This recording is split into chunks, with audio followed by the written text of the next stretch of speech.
Alright, hello everybody, and particularly printers who want to get more involved with Twitter. It even sounds right, Twitter, printer, you know? Well, anyway, in part 1 we went over how to set up a Twitter account, which, quite frankly, can be a bit daunting to many.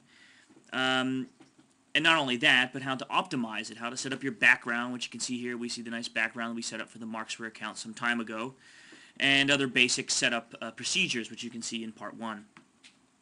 Alright, so now we have a Twitter account and we're a printer. How do we use this micro-blogging site? That's what we're going to cover today. Alright, great. So Twitter can be seen as a fully 100% opt-in communications platform. Yet, in all reality, it can be used for marketing, albeit not abused. Otherwise, you simply lose followers, or will never get them in the first place, which we're going to cover in a moment. Here we see a site from I'm Just Creative. Almost 4,000 people following him. But you see, he worked at it. He's had 11,684 updates. He gets a lot of communication going. It's not only about business, it's also being just personable. Talking about things. People talk about death here. They talk about life, new babies, and it's quite personal. It's like making friends, yet online. Okay, now let's switch to our Joe the Printer site we set up a few days ago for part 1. Here we are, Joe the Printer. How do I get more followers? How do I get people to follow me? So, firstly, you need to start broadcasting regular messages through Twitter. Well, you know, short and to the point, my rip just choked.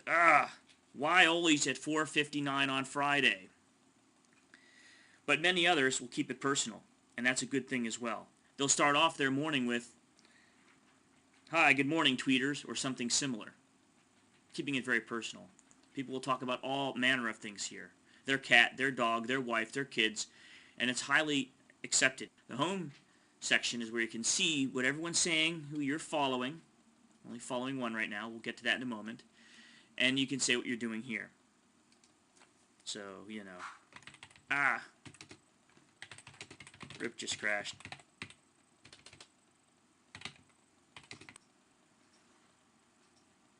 So it's that simple. That's how you do updates. Okay. So what next? We have some content. We should probably spend a couple days building up this content before we actively go out and follow people. And that's what we're going to want to do now.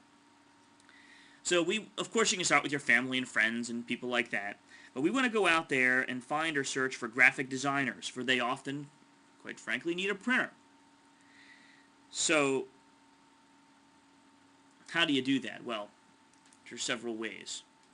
At the very bottom of Twitter.com, once you're logged in, the bottom of your homepage, so to speak, on Twitter, there is a search function. Click on that.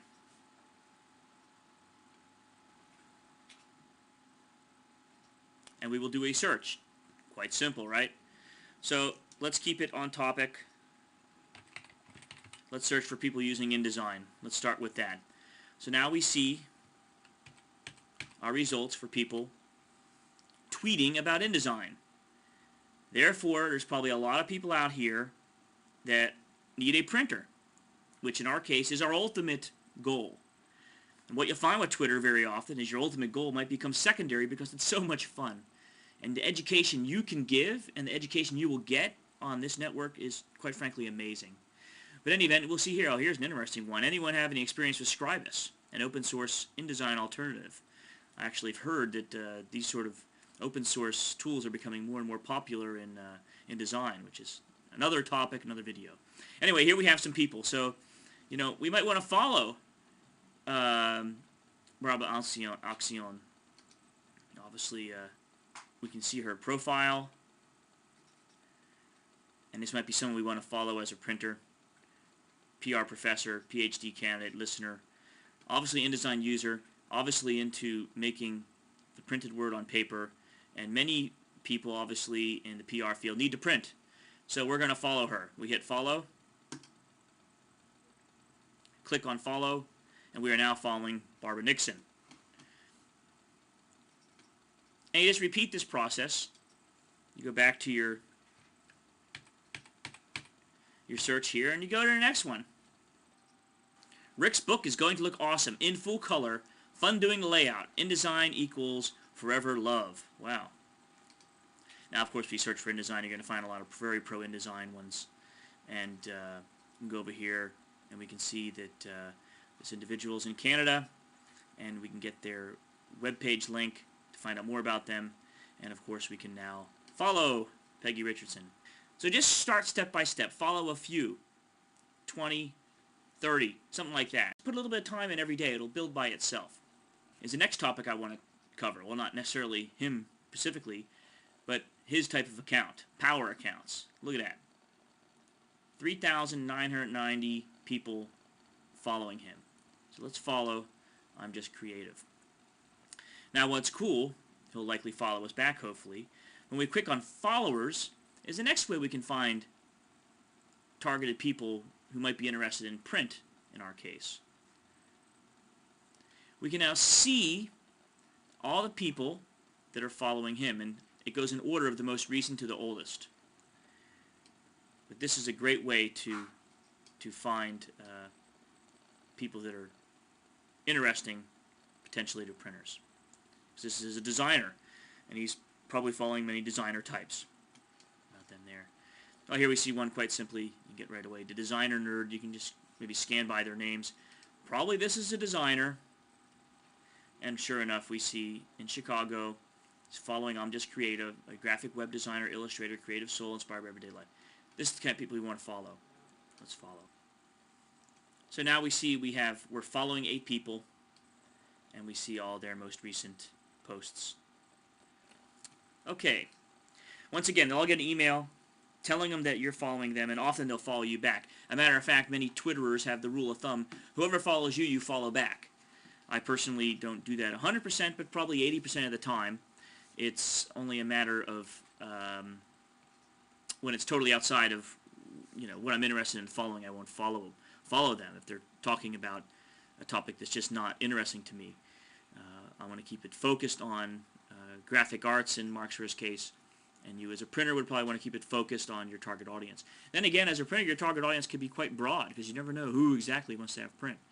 So I would just follow back anyone who follows you unless it's offensive. And that would be a good way to build up your list of followers. From here, you just got to keep on telling people what you're doing. Keep on typing. Whatever it might be, just keep on doing it. Keep letting them know what you're up to. And every day try to follow some people, and every day you'll see people following you back. And before you know it, out of the blue, new people will follow you. Based on your content, they'll be doing searches or come across you, or someone will retweet. So if I like what this person does, I can retweet it and send it off to my followers, and vice versa. It can become viral within Twitter itself. People could email it. So we'll get into these topics later. And we'll get into more advanced Twitter options for print shops in another edition, our last edition, part 3. So in the meantime, come follow us, Joe the Printer, here on Twitter, or, of course, our normal Markzware account, which is twitter.com/Markzware. Thank you. We hope you found this useful. Part 2 of using Twitter as a printer or print shop or pre-press person. And please let us know if you have any questions. Have a great day.